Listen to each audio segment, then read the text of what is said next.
In the tapestry of life, where every thread holds a story, America in black and white emerges as a haven for the voices echoing through the heart of our communities. In this podcast, we wade through the rivers of our collective experiences, celebrating the vibrant hues of change brought forth by the whispers of hope and the roars of action. It's more than just a conversation. It's a journey into the heart of our society, illuminated by the light of those daring to dream and do. Join us, and let your voice be the melody that guides us toward a dawn where every color finds its place in the masterpiece of our shared destiny. Together, let's paint a future brimming with the positives that dwell in our minds and the actions that shape our world. Good evening, ladies and gentlemen, and welcome to another episode of America in Black and White, where we are coloring conversations on the canvas of America. Tonight, our special guest is Michel, the cello assassin. From the heart of Haiti to the global stage, Michel's journey with the cello began at the age of 5. Not with classical scores, but through the soulful sounds of Haitian roots and Caribbean rhythms. Raised in a musical culture where freestyle was second nature, Guy learned to express emotion through improvisation, while also gaining the discipline of reading music early on. That balance of freedom and structure shaped everything that followed. He grew up playing in church, blending Haitian gospel with stirring harmonies of American praise.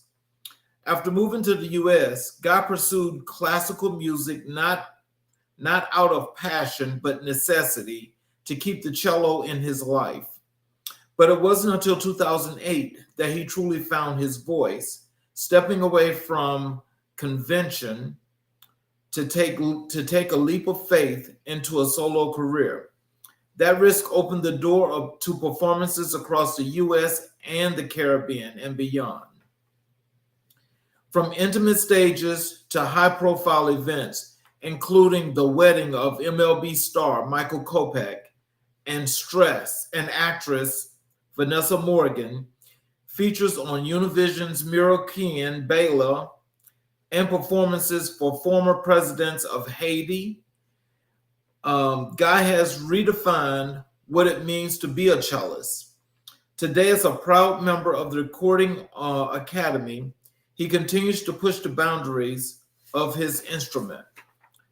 His mission to showcase the endless possibilities of the cello, to let it sing in any genre, on any stage, and in every heart.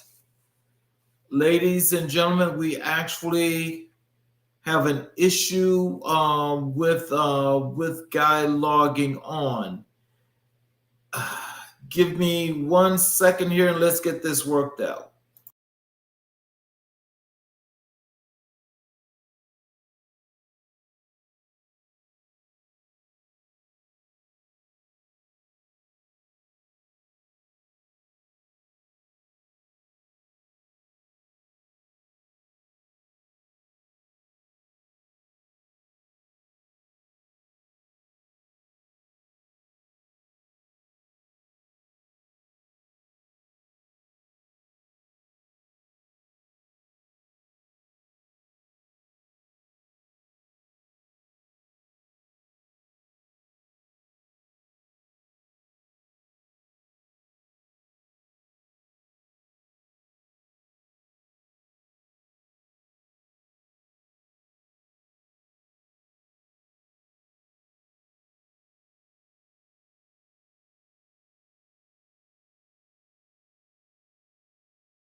Can you see me?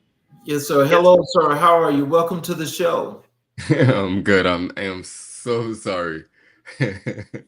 So, how has everything been with you since the last time you've been on the show? it's been great. Just got a lot of, well, I got a second kid who's 9 months today. Oh, congratulations. Hence the tardiness, because he lost his mind and started hollering. Okay. So, um, after reading your bio and so forth, and was saying, of course, I was just telling the audience about, how you're blending, the musics from the Caribbeans and your native land of Haiti into U.S. music. From since you've got that time and you've kept the cello going, has that done and a lot now here a lot of things for you now here in your career, considering the events that you've been a part of? Yeah, actually, this has been something very good in terms of people seeing the ability of what I'm doing, because obviously the cello is not seen as what I'm doing, and the fact that I'm able to just do blend so many different genres and still add my roots into it. Hmm. It's very rare as a cellist to be able to do that. So it's been great. I actually was in Alaska. When was it? Um, in June Okay. Oh, for a wow. show. Yeah, for a show. And I'm supposed to be going back next week, matter of fact. Oh, wow, congratulations. Thanks. So what inspired you to pursue your career in music, specifically playing the cello? Because I started playing when I was 5 in Haiti. So for those who don't know, I started playing. I was born and raised in Haiti, and this is how that's where I started playing the cello. I'm the last of 4 siblings. Both my parents were they music lovers. They both sang in their church choir, and that's how they met. And my eldest brother played the piano. The second one plays the viola. My older sister played the violin and also sings. And basically, the cello is my dad's favorite instrument. So he decided to introduce me to it. Took me to a recital of this guy showcasing who happened to be my teacher, and he ended up teaching me. But the cool thing about it is, and I'm forever grateful, because he taught me the way that I play now. He basically introduced me to Haitian music. I was doing a lot of, the Haitian rhythm art with the drums and learning how to improvise at the age of 5. It was Hmm. not until I came to the US 8 years later, when I was 13, Hmm. in order to pursue my studies, when I was introduced to classical music, and I had no idea all the classical composers they were naming. I had no idea, and people thought it was odd that a cellist didn't know classical music and was still able to play. I was like, wow. Wow. So, can you tell us about your musical journey and how you start? And specifically with that happening with the cello, is that the only instrument that you played when you first started, or did you play any other instruments? Nope, I played the cello from 5 until I went to college. Um, when I studied, um, when I went to college, there was an opportunity to join a band, and Okay. I couldn't join the band playing the cello. I, so, and it was giving away scholarship money. So I was like, oh, well, I because I briefly played the sax in the ninth grade, but Mhm. years later I forgot everything. So I picked up the sax. In a month before the tryouts, I was like, okay, let me see what I can do. So I was Mhm. able to master it enough to get selected in the band and receive a scholarship. Oh wow. So with that, with your transition though from Haiti to the US, and playing the cello, um, is that one of the things that as far as like you and your siblings, you all play different instruments, and you say your sister sings. Yes. So do you guys like sometimes get together to do like a formation where you guys get together and maybe do your own band, or how has it been for them as well as yourself in coming here to the country with your music? We used to do that when we were younger, Mhm. but I am the only one who does it professionally full time. Okay. My brother went into the medical field. My sister is a teacher. She's still in the music world, but not as a performer. So I'm the Okay. only one who actually do it full time. Oh wow. Okay. So, how has your Haitian heritage influenced your music and your approach to playing the cello? Oh, it influenced a lot because the way that I play reflects the some of the rhythm. Even when I play hip hop, I always add some Haitian rhythm to it. Mhm. So it's very much heavily embedded into my system. Can I get away from it? So anything that I do has some kind of sprinkle. Well, I mean, I think that would be natural, especially since, I think it kind of like it has to have kind of like a similar flow, or does it? Oh, for sure. It sure does. So, what are some of your favorite pieces to perform on the cello, and why do they resonate with you? Um, Honestly, when I get asked that, I don't have any favorite songs that I play. Mhm. Um, because I love Haitian music. Mhm. And I also love Latin music. I love hip Mhm. hop. I love a variety of songs. I don't have any favorites. And Okay. I know it didn't really answer, but I honestly don't have a favorite song to play. Okay. Can you share your experience of training both in Haiti and abroad, and how has that shaped your musical identity? Um, well, in Haiti, it was mostly what I do now. In terms of, I hate to use the word freedom, but more more freedom to enjoy the things that I wanted, especially coming from the Caribbean culture. It was not frowned upon to play like the Haitian music, but when I came here, it was frowned upon for me to play anything else outside of classical music. And I like classical, just like I like any other genre, but the fact that I was told that's the only thing I had to play, I did not like that at all. Oh wow. So I did not really enjoy my studies here because Hmm. I felt like I was put in a box and I was not allowed to be my authentic self, to express myself because obviously I'm from Haiti. That's what I Hmm. wanted to play. I wanted to Hmm. play Haitian music or Caribbean music, but it was not allowed. So tell us, when did that change, and how did that change? It changed when I graduated. Okay. So now I didn't have anybody to tell me no. So as soon as I graduated, I was like, okay, I have the degree. Mhm. I can still teach because obviously, in order to be a teacher or anything, I had to have a degree. So I was like, once I got it, I was like, okay, I'm on my own. I don't, Mhm. I'm, I'm my own person. So freedom. Oh So I wow. started doing my own thing Mhm. and got back to my roots. Wow. So, have you collaborated with other musicians or artists? If so, who have been some of your favorite collaborators and why? I actually do a lot of collabs with other string players who basically are like me with in terms of improvisation. Hmm. And I have two guys that I play with a lot lately. Hmm. Um, I posted a video I think about a week and a half ago, Hmm.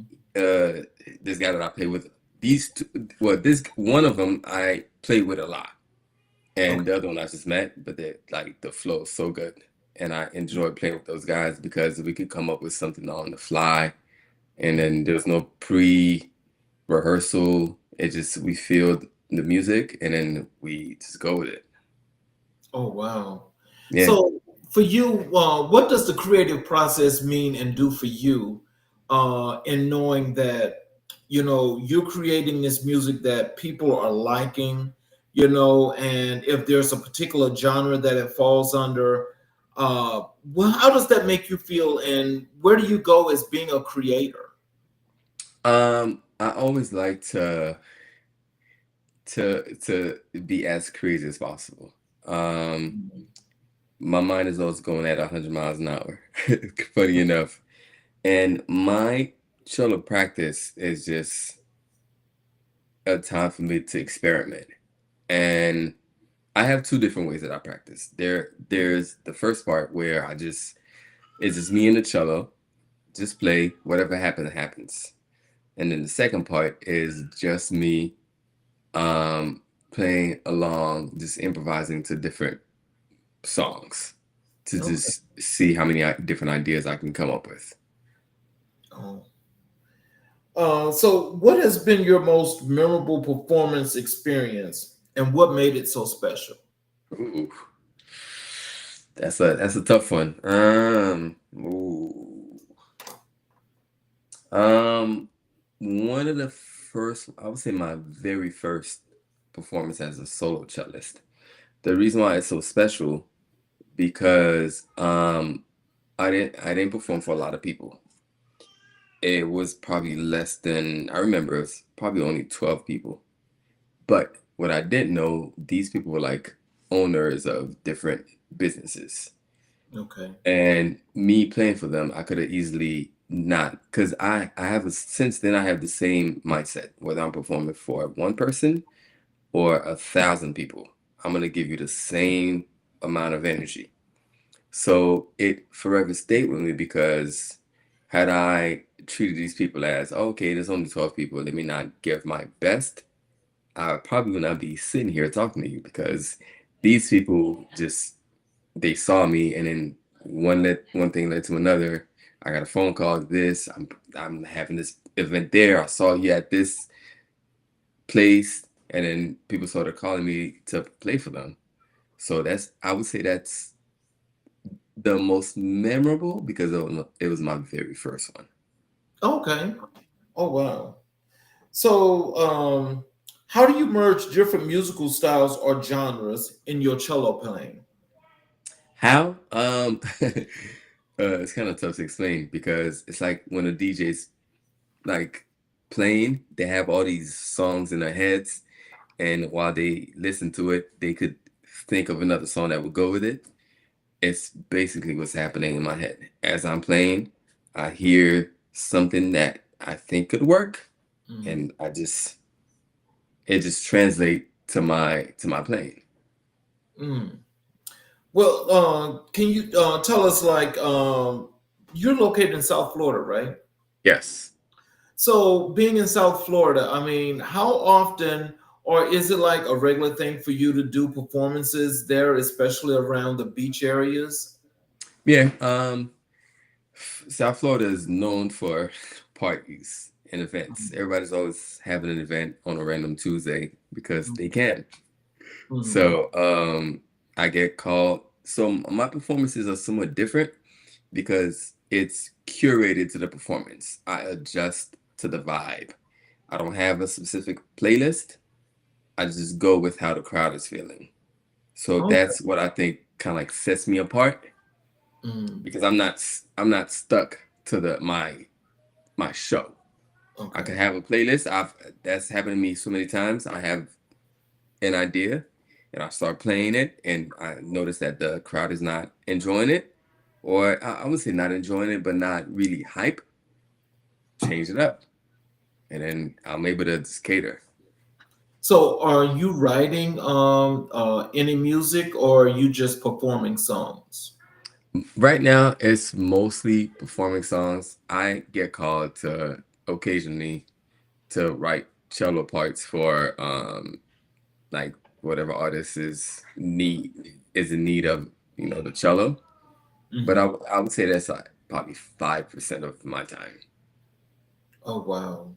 Yeah, I'm mostly in the live. 99% of well, most of my time is dedicated to performing and teaching. Mhm.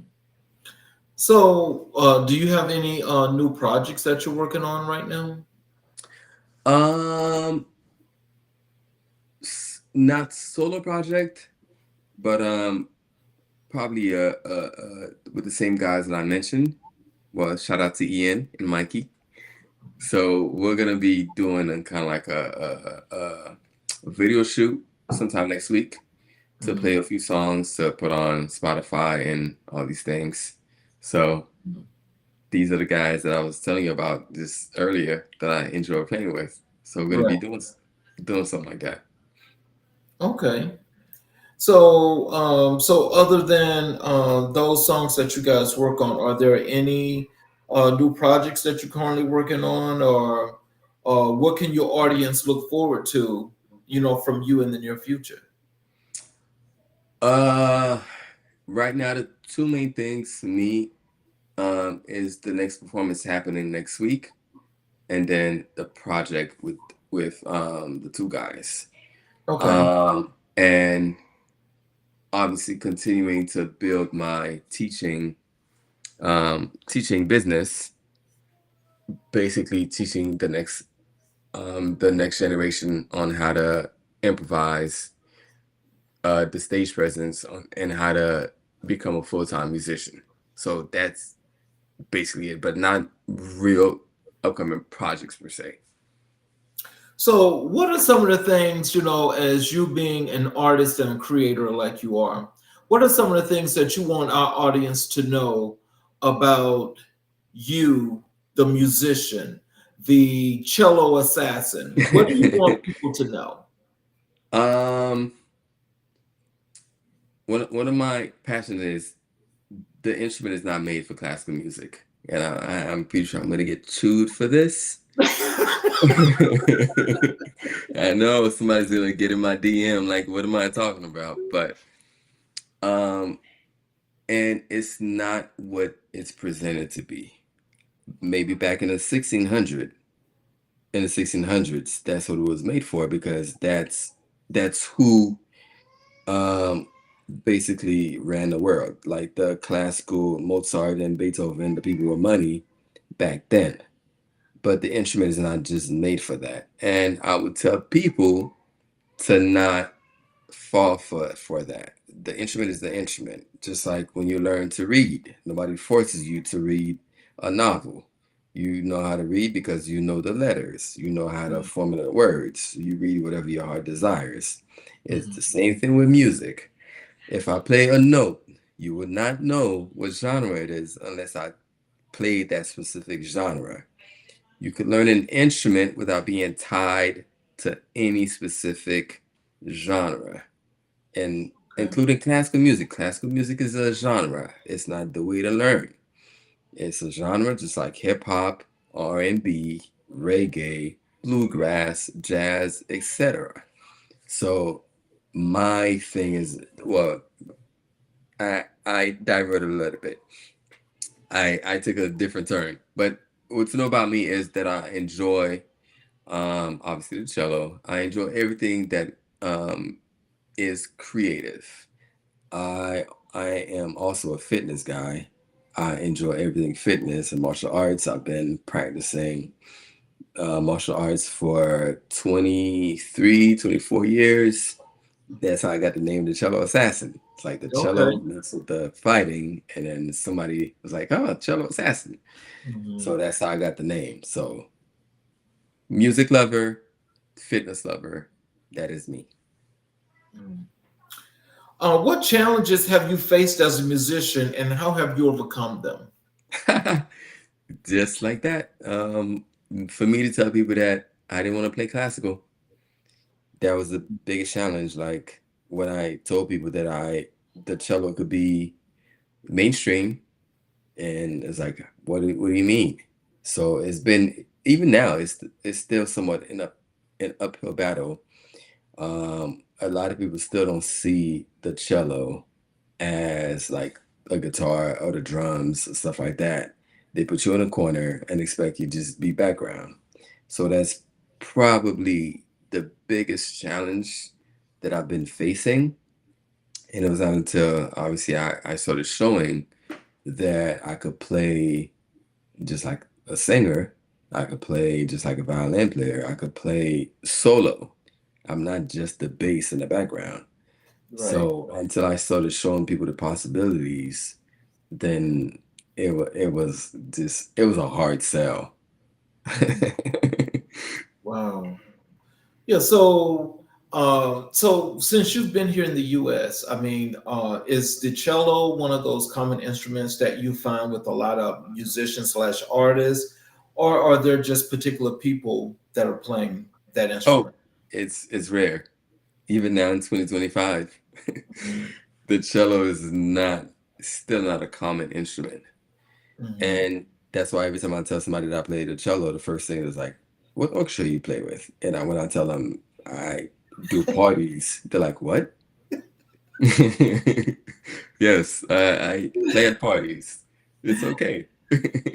Yeah, well, I will say I have saw some of your jam sessions there where I don't know if you was traveling or so forth, but I know you did a lot of those by the water. That I do Yeah. know. They were really really nice though. Yeah, this could have been probably with the guy that you're saying that you really like to perform with, but Yeah. I mean your jam sessions were really really awesome though because you guys were going for a while. Yes, we were. We've been gone for days. Um, how do you connect with your audience during performances, and what do you hope they take away from your music? So when people book me, my focus is not about look at me, look what I'm able to do, but I aimed for them to have the best time of their lives. Mhm. So that's the reason why I got the electric cello to allow me to walk around and connect. And I'm able to just, instead of just being in one spot where just everybody's all eyes on me. Uh-huh. That's how I connect with the people. I walk around, and if they're filming, I engage in the moment. Oh wow! So, what's like the largest venue you've ever played? Um, uh,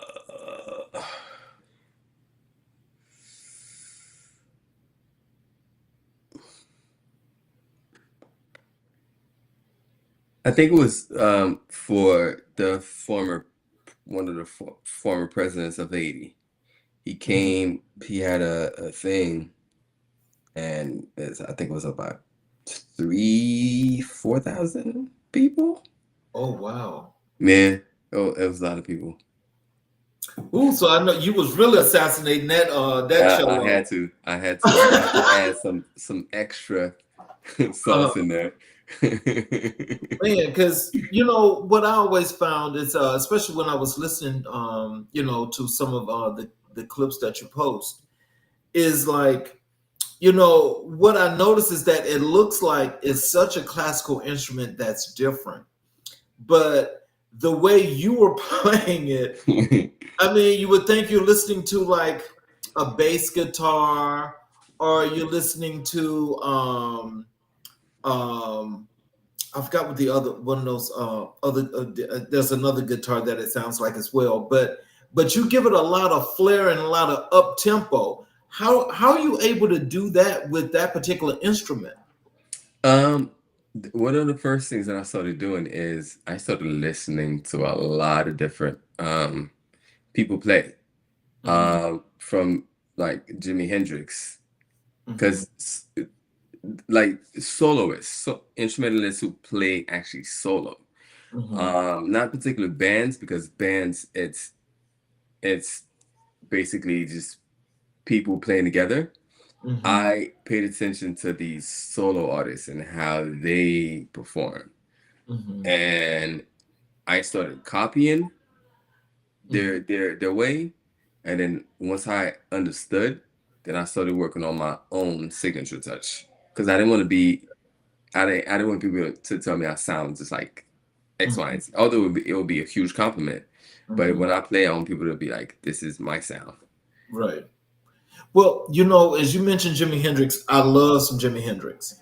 But I love Prince too, because I Oh think my those gosh, were the yes. only two artists, and people would probably disagree with me, but they're the only two people I know that can play the guitar and make it talk. Oh, they make it talk and sing, and I love Prince. Prince is like, oh my gosh, these guys. I don't understand what they did. I don't understand how they did it, but they just captivated people by the way they played.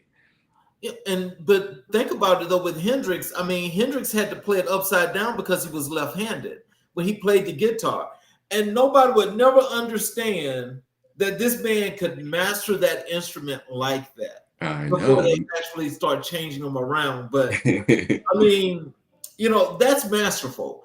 And so it's like, though, when I listen to you play, though, it's like the sound is like, it's fresh, it's crisp, it's up to date, it's whatever you want it to be. But it's like when you're doing those jam sessions, it's like you're all the way into it. What pulls you into this music that you get so into it like that? Um, g- it's funny. I was taught. Shout out to my teacher, Deacon Quincyfield. That's the way I was taught. Like he always told me, the notes are not the notes. The notes are what you make them to be. 'Cause like you can say a word, but it's the way you say it that connects. Mhm. So it's basically that's the way that he told me. Just make sure I play the notes, play Mhm. them, connect Mhm. with them. So every time I'm performing, I'm not just thinking I'm just gonna play. I'm just gonna try to make it sing. So you as the audience, you can receive it and feel Mhm. good about it. So would it be safe to say then for each and every individual in your audience, you're playing to them? Basically. Yes. Okay. I that's how I look at it. Even if it's 1,000 people, I try to find a way to make every single person feel like I'm playing specifically to them. Okay. Wow. How has technology affected your music creation and outreach, especially in promoting your work? Actually it helped me out a lot because I discovered uh like guitar pedals. Hmm. I'm able to tweak my sound to make the cello sound like a flute, a violin, a bass guitar. Oh, wow. Yeah, Really? and I came across this company. I could get it right now. Hmm. Um, it's called Think what NS Design, Hmm. and I'm one of their artists. Created this cello that is Oh, basically wow. so tiny, Oh, and wow. that's the electric cello that I basically alter the sound to make it like whatever I want. Oh, man. Yeah, it's so tiny, and I could pack this in and use it as a carry on. Yeah, Oh man. So that's yeah. cool. So is that are they one of your sponsors or endorsers, or they just make those particularly for you just to play? No, not just for me, but they're one of my. I guess I represent their company Hmm. along with a few other cellists, and we get some perks. Okay. So what are your long-term goals as a musician, and how do you plan to achieve them? Right now, my goal is to create awareness that the cello is not just the background. It could be the main thing. It could be the featured. So that's what I've been trying to basically passionate about showcasing. Hmm. And also the fact that you don't, if you love classical, it's fine. You could play it. But also create awareness that the cello is just an instrument. You don't have to, you can play whatever you want. I don't care Hmm. what you like. Mhm. As you can learn the instrument outside of being stuck to a genre. So that's been my biggest passion, and I'm gonna do it until I die, until it becomes a norm for people to know that they can learn this without being attached to anything. Mm. So, how does your father feel about all the success that you've accomplished at this point? Oh, amazed. Same thing with my mom. Mhm. Um, they originally, when I told them I wanted to pursue it, obviously it's scary. Mhm. Um, because as a Caribbean, as somebody from the Caribbean, Mhm. you got to be a doctor, lawyer, engineer. Otherwise, you're a failure. Mhm. So when I initially told them that, they thought I was crazy. Uh-huh. And it was on until years later when they started seeing me on big stages that they finally knew that it was possible. But my dad always told me that if anybody could do it, it's me, because I've always told him crazy things that I was gonna accomplish. I've always been like that, even as a uh, young boy. I Mhm. always had these crazy ideas, and I've always had a curious mind. Mm. So they love it. So, do you have aspirations to teach or mentor young musicians? If so, what lessons would you like to have them to understand? Yes, I actually that's what I currently do now through my company called the Performing Arts Institute, which basically I have three stuff that I teach. The cello as an instrument through improvisation. The second one is the stage presence, Mhm. because when you're performing, there a lot of them are used to just being, you cannot have fun, you cannot move, because obviously I hate to say the same thing, but they're so used to the classical era. When you do a recital, you're being judged on posture, and you gotta, it's too rigid. So I teach musicians to be free, to understand stage presence and how to connect to their audience. The third part of what I do is give them the blueprint on how to make it their full-time career. And they don't have to be starving artists. They have to understand the music business, because the business side of music, because that's how they call it, music business, to understand that they're how to create value so people can pay them as a result. Mhm. Well, I mean, how is that working in that industry, though? I mean, hadn't a lot of things changed to where, it's like, not where it was, let's say 15, 20, 30 years ago? I mean, yeah, there's always going to be changes. You just, well, the beauty of it is you gotta adapt, because they're not gonna wait for you. You either adapt or get left behind. So whether we love it or not, Hmm. it's happening. Right. So that's part of the same thing that I teach people. You adjust. If you want to be, if you want to survive, especially as a full-time musician, you have to adapt.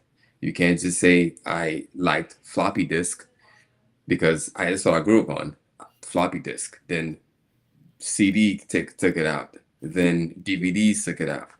So right now, this is how the world is moving. You have to hop on that train. Hmm. Otherwise, they're gonna call the next person who's using the latest technology. So, in your view, what role does music play in society, and how can it be a force for change? Music is everywhere. Music is in movies. Music is Hmm. anywhere. At the Hmm. mall, in the elevator, music plays with our minds. It could be either positively or negatively. So you can use music for change, as far as you've heard so many different times when people with Alzheimer's, they forget everything else but the words of their favorite songs years later. So we can teach people to use music for good and not focus so much on the negative side of it, because everything has pros and cons. If you use it for good, or you can use it for bad. It all depends on the person. Mm. So, how do you see the role of musicians in fostering cultural exchange between Haiti and the rest of the world? You usually got to expose the culture to as many people as possible. Be proud of where you come from. Be proud of who you are, and just like you see Afro beats and all these genres are being seen mainstream, we got to be doing the same thing. Understand the business side of it. Understand how to market that particular genre for the world to see it. Because I love Haitian music. I'm being biased, but I think Haitian music is really cool. And it just, if only people knew about it, more people, I wouldn't say people outside of the Haitian culture knew about it, really believe it would go far. Oh, wow. So the So, job as musicians is to promote themselves outside of the Haitian community for people to know mhm. about the culture. Well, for those that may need a little lift in that, what are some examples you can tell them as to how to do those things? Um, Basically, when they get booked for an event, play some Haitian music. I do that sometimes. I get called to an American event and I just play one Haitian music and see how they react. And people are like, Uh, "What's that?" Then that's an opportunity for me to educate them on it. Even there's slow R&B, mhm, Haitian music that you would not know exist unless you play them. mhm. People Wow. don't know what they don't know. Right. So, who are some musicians or composers that have significantly influenced your style and artistry? Oh my gosh, that's a hard question. I started listening to Black Violin because I went to school with them. Well, Okay. mostly Kevin, Mhm, the guy who plays the violin. So when they really started blowing up, and I was like, oh, this is possible. They wanted the Showtime at the Apollo, and I saw them like on the main stages playing hip hop, and I was like, oh, okay, I could do that too. mhm, And they influenced my thinking a lot, because obviously when I took the jump from being in school to pursuing my solo career, obviously there was some fear, mhm. because what I was doing, it was not. Imagine 2008. Me telling somebody I want to play the cello for you was like looking at me like I'm crazy.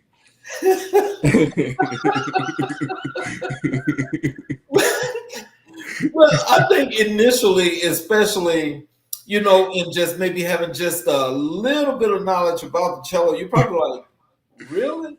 I But I know. mean, but I think it's until you play because I think when I think about your style, I kind of like think about, as I was saying earlier, I think about how Hendrix and Prince was playing, the guitar, and I think about your sessions is like it's that up tempo, it's that thing that make you want to move, it's that Right. rhythmic vibe, and so.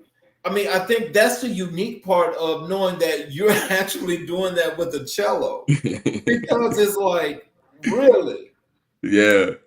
you That's know? And so, I mean, I don't know. I guess that's one of those things because I think people are going to have to, when they get the opportunity, I think they're going to, I think once they go and they see, those videos that you post, I think then they will see and say, "Oh my God, that's a cello." yeah.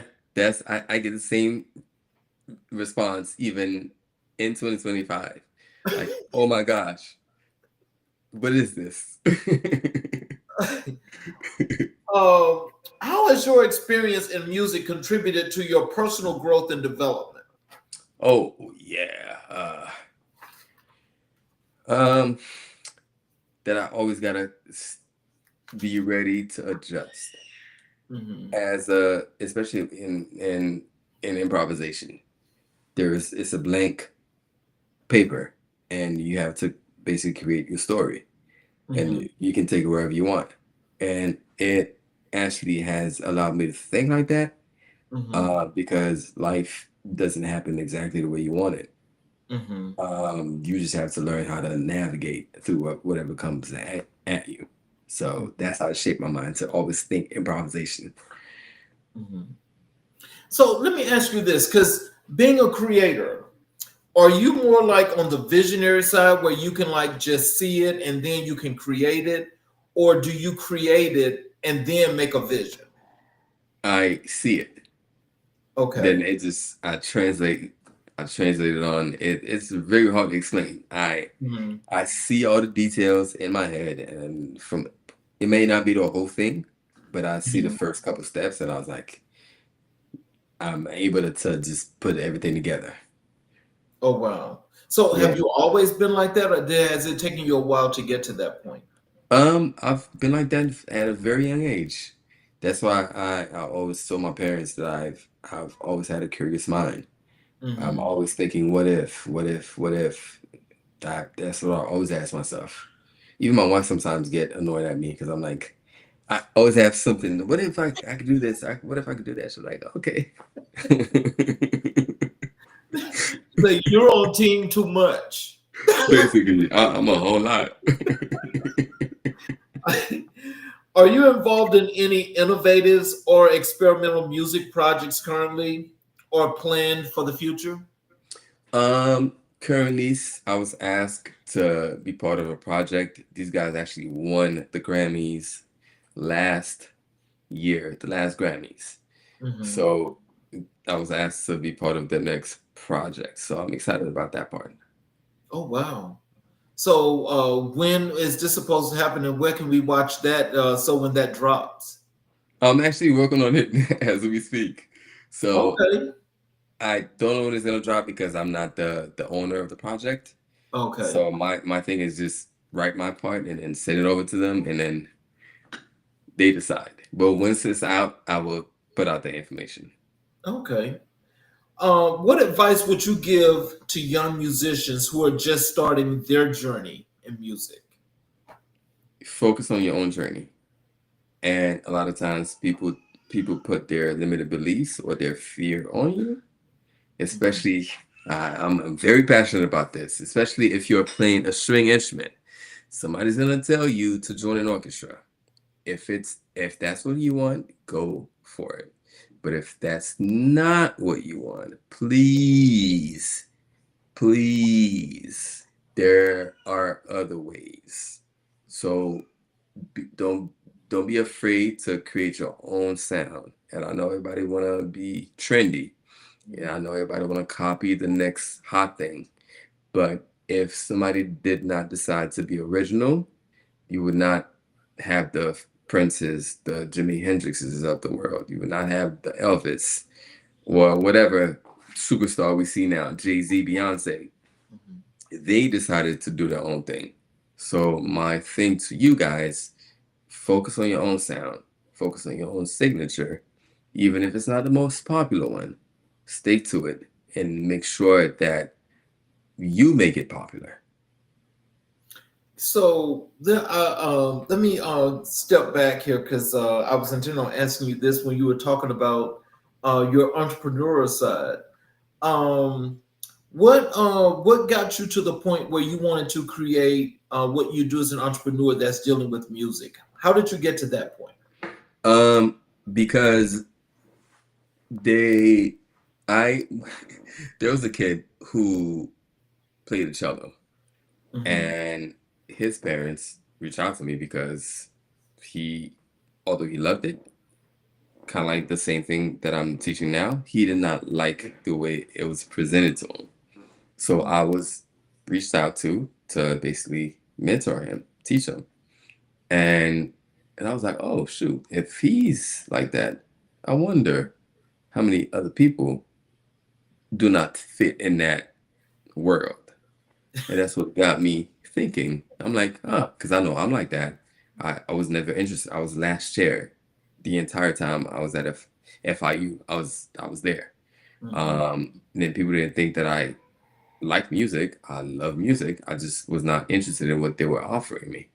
Mhm. So that's what started, my mind started going. And I was like, oh, okay.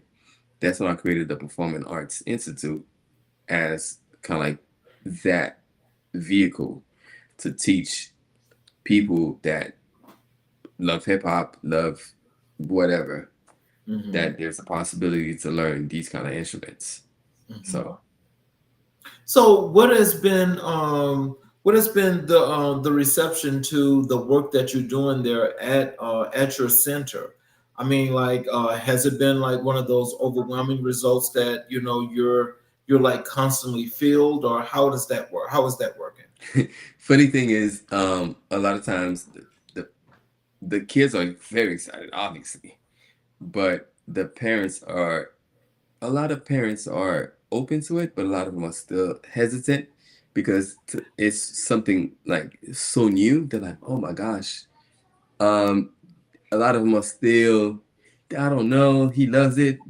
I've seen now he practices by himself. He's like, mom.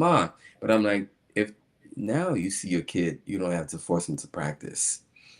That should tell you something. That means they're enjoying what they're doing and they're still learning. So it's mostly the parents who are still, yeah, they want the orchestra for the prestige to put on their resume. But I'm like, it's the kid's future. Yeah. So it's starting to the parents are starting to adopt Hmm. that idea because now they see their kids are enjoying their instrument. Mm. Let's talk a little bit about your teacher. Um, and the influence that he has made on you with the cello. Can you tell us about your teacher and the qualities that made them so influential in your life? Oh, I don't even know where to start. The first thing is like he didn't teach me in that bubble. Hmm. He told me to find my own sound. He introduced me to like the Haitian composers who, even though a lot of them were classical composers, but it was the Haitian version of it, with Okay. still with some drums, with some like the rhythm. And he always told me to play music, not don't play notes. Make your cello a part of you. And that's my guy. Mhm. So, what are some of the first lessons that your teacher taught you, and how did they impact your development as a cellist? Notes are boring unless it's done in rhythm. Just like I could see to you in a monotone way, and I would put you to sleep if I spoke like that all the time, right? Right. Right? Hmm. So it's the way you say things. Hmm. So you could play one note, I could play the same note in 50 different ways and still make it sound good. It's not about how many notes you play, but how you play them. Hmm. So that's what really stuck with me. So, just overall, though, when you think about your instrument that you're playing, you're playing the cello. Um, Overall, from just your early lessons to now, how confident or how are you now displaying your instrument, its usage, and the sound for people to understand what it's like, or what the instrument is actually about? Um, so different parts of the question, the way that I perform. I Hmm. mean, let me turn on the light because this has got dark on me just now. So the way that I perform, first people realize that I can do basically anything I want with the instrument. The second thing is when I tell people, it's like when I tell you the letter A in English, you don't know what it is. If I play one note, I'm gonna demonstrate right now. So this is what I do when people to shock people, to let them know, unless you play unless you play a classical piece, the instrument is not made for that. If I did this to the instrument, Would you be able to tell me which genre I'm playing, classical or not? No. Okay. So this note is A. If I showed you where it is on the cello, this note, basically, I'll tell you, I'm gonna do right now. You're gonna be a musician. Okay. There are 7 letters Mm-hmm. that you gotta remember. Mm-hmm. You know your alphabet, A, B, C, D, E, F, G. These are the notes in music. Mm-hmm. And then each note, some notes have sharps or flat. Right. And then you have A sharp, B sharp, all of that. Mm-hmm. That's basically music. Does that say anything about classical, or does that say It don't. It just tells you about the note. right? And if I tell you A, that's the note A. On the cello, you have all strings on the cello. If I place a finger at a particular spot, you get the note A, the letter that we just spoke about. If you play it here, that's the note A. Can you play A for me? A. Does that say anything about a particular genre? Mm-mm. You're learning the instrument. Mm-hmm. Right. Mm-hmm. That's what I do. Okay. Wow. Okay. So then basically, I guess is when teaching the actual notes and having them to execute it, and then learning to execute it over and over again makes them that much better. Basically. And now when whatever genre they like, okay, you listen to hip hop. Mm-hmm. I put on the hip hop. Do you hear the notes? Yes. Can you match that on your cello? Yes. Boom. Okay. There it is. You learn the notes. You learn where they go on the cello. Doesn't matter where you're playing. You play salsa, merengue, hip hop, R&B, soul, funk. Doesn't matter. The notes don't change.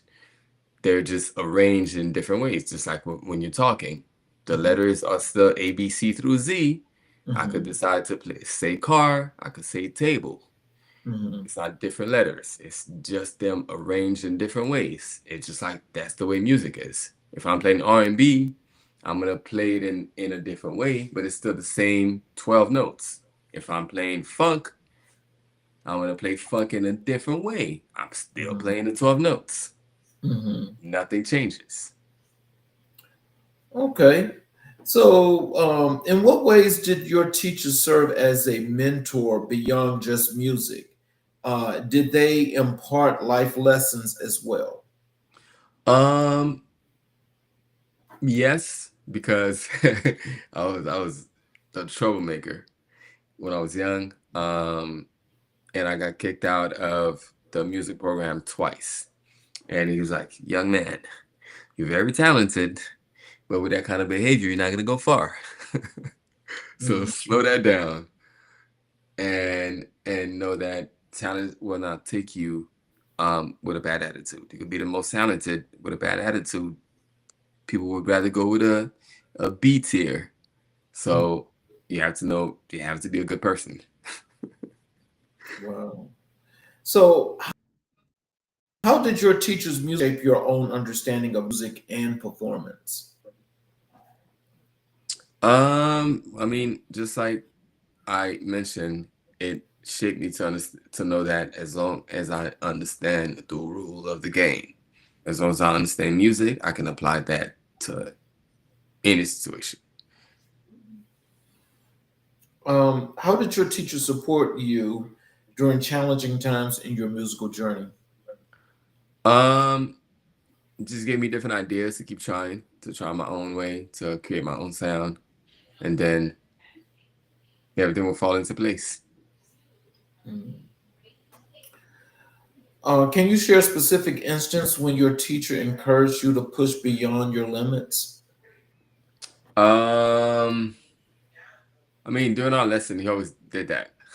When I was struggling with something he was telling me, he's like, hey, Rome wasn't built in a day. Keep trying. Even when it takes me longer than other stuff, just everything that is hard was easy at one point. What unique teaching methods or techniques did your teacher use that made learning more effective for you? Freestyle. Freestyle. You can learn the same notes, but learn how to shuffle these notes in many different patterns as possible to expand your mind. Every time I practiced, it had to be a different session. Even when I played the same thing, the next day Even if I played the same notes, the next day I had to figure out a way to play them in a different way. So, what is it about freestyle that makes that so great for you, or that you like it so much? Because every time is always something new. I could play the same song 50 Mhm, times, and each time I make it sound different. mhm. So it's never a dull moment because it forces me to keep thinking. Okay, that makes sense. How did your teacher integrate aspects of Haitian culture into your music education? Told me about the Haitian greats, and funny enough, one of the greatest Haitian pianists is my dad's best friend. So I grew up listening to his music and being around, him to listen to him talk and stuff like that. So it allowed me to just see the possibilities And get the knowledge. for sure. What is the most important takeaway from your time with your teacher that still influences you today? Um,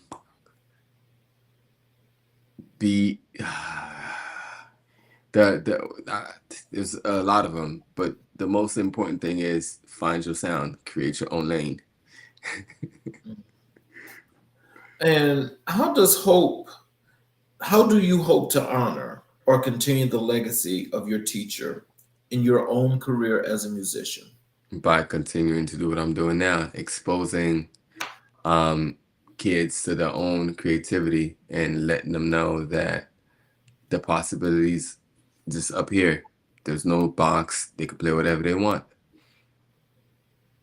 Wow.